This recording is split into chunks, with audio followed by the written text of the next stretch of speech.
Andreas Vesalius, the founder of modern anatomy. Andreas Vesalius wrote De Humani Corporis Fabrica in 1540 during the Renaissance on his findings of the human body. Before Vesalius, anatomy was based off of Galen's finding on apes, but Vesalius became the founder of modern anatomy as he explored the human body through dissection, encountering flaws in Galen's theory and exchanging ideas in the medical world, paving the way for a medical revolution with remaining effects on society today.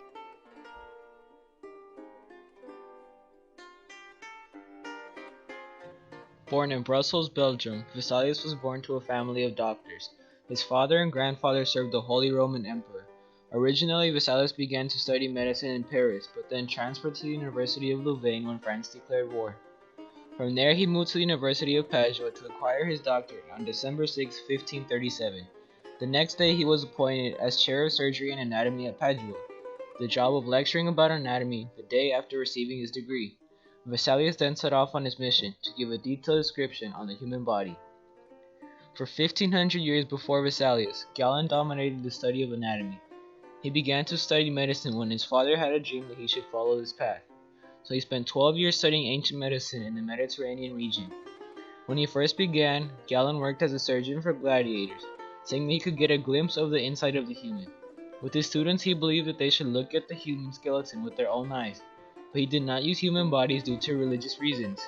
So he based human anatomy off his work with monkeys, pigs, and dogs. His drawings were not very detailed or accurate, but they showed Galen's thoughts. He published his book, a contribution between himself and Hippocrates, about his works. Born April 15, 1452, Leonardo da Vinci became the first man to dissect the human body. Leonardo da Vinci began in 1506 when he dissected the cadaver of a deceased 100-year-old man. Previous to this, da Vinci used animals, oxen, horses, bears, and birds, but these showed no similarities to the human body. By the time of 1511, he had dissected about 30 corpses, gaining a deep understanding of the interior of the human. He took tedious notes and made drawings of his findings, taking note of everything he came across. He made drawings of the heart, a fetus in the womb, the skull, the muscles in the arms and legs, the rib cage, and the spine. But these were lost for centuries, unpublished and lost. His drawings were given to his friend Francesco Melzi. When he died, his drawings were taken by his heirs, who had no care for them, and sold them. They were not recuperated until 1630 by Pompeo Leone. 21 years after the death of Leonardo da Vinci, while visiting the University of Bologna in January 1540, Vesalius dissected his first cadaver. Vesalius obtained the body of a criminal who received the death penalty from a judge who was interested in his work. It was against his religion to dissect the human, but Vesalius was simply too curious. From this single dissection, Vesalius began to question the works of Galen. He realized pretty early on in his career that human anatomy was different to animal anatomy. He proved Galen wrong on many different occasions. The first thing Vesalius proved wrong was the lower jaw. According to an interview conducted with a European medical artist, Pascal Collier-Green, the lower mandible in human skull was one piece of bone. Galen's theory, based on animal dissection, said it was two. This is why you see the drawing of the human skull resting on the dog skull among the beautiful illustrations of Vesalius' anatomy books, the Fabrica. The traditional methods of dissection was pretty complicated. A teacher would read from Galenic texts, a surgeon would do the actual dissection, and a demonstrator would point at the parts being emphasized. But Vesalius did not agree with the traditional method. In his words, he should carry out dissections himself, and not miss out on anything, rather than just watch someone else do it for him. Vesalius would carry out his dissections in front of about 500 anatomy students in an auditorium with the help of nobody. It was evident that Vesalius was very skilled at what he did. He was capable of demonstrating the difference in skin layers and the arm, being how hard it was. He would burn off the outer parts because it burned easily, and the inner skin remained. To explain his works, Vesalius published De Humani Corporis Fabrica in 1543 with over 500 photos in total. The book explained his findings on the human skeleton, arterial systems, nervous systems, and muscles. The fabrica is composed of musclemen used to show what Vesalius found.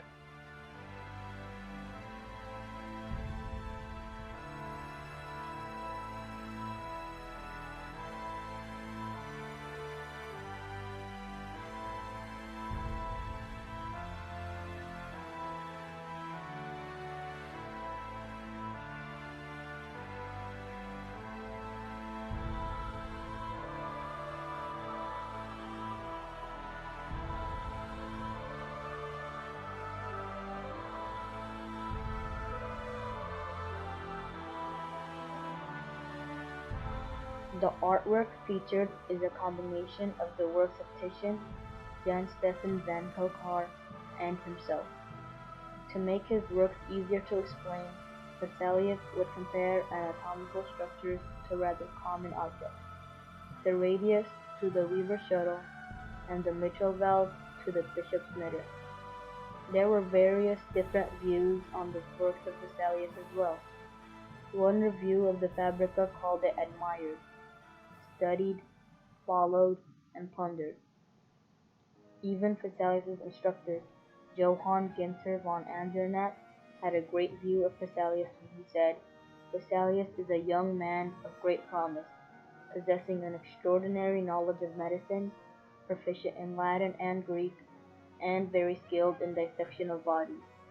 His other former teacher, Jacobus Silvius, had a negative perspective about Vesalius and called him an insolent and ignorant slanderer who treacherously attacked his teachers with violent mendacity and time again distorted the truth of nature. To get his human subjects to study, Vesalius was not always able to acquire them from judges. Vesalius and other anatomists of the time that thought similar to him would enter the gallows at the mounds of Mount Falcon, a public execution place where criminals were hanged. The anatomist would brave watchdog just to obtain half-decomposed bodies to dissect. Vesalius not only found out new things that were not known, but he corrected things that were thought to be true. One thing was the Galenic belief that the routine use of bloodletting was therapy, but it's not. Also the belief that males had one less rib than females because of the belief that Adam gave a rib to Eve.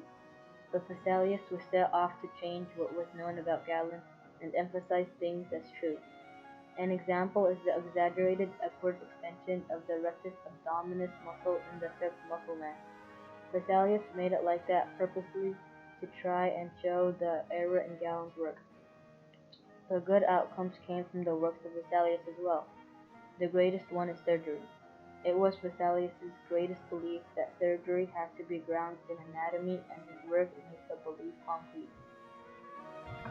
In an interview conducted with author and medical doctor Adam Blattner, he reflected on Vesalius's motivation for his research on the human subjects. "My interpretation is that there was the growing awareness that classical authority was not always right. This was an intellectual revolution and something that characterized what came to be called the Renaissance, or rebirth." 300 years after Vesalius stopped dissecting, midnight men arose.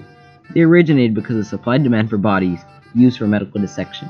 These men would enter graveyards, dig up the bodies of the recently deceased, and haul them away, forgotten. They would then be used for anatomical dissection. The most famous midnight men were William Hare and William Burke. It is believed that they sold each body for up to £100, or $140 present day. They ended their robbery when Hare turned in Burke, who was killed and dissected. It wasn't until the Anatomy Act of 1832 that all grave robbery was ended, and research was only limited to the cadavers of criminals and unclaimed people. In 2001, an illegal trade continued on in China, not with cadavers, but the illegal trade of organs. In 1984, a rule was made to allow for the organs of criminals who received the death penalty to become available for the transplant, but the numbers didn't add up. There was a major drop in the number of deceased criminals and the major uprise of the organ trade. It got to the point where criminals were examined to see if they had organs that would work, and the point where citizens had their organs removed. But Nancy Sufferhuge introduced the Organs Watch at the University of California, Berkeley to look over the trade of organs.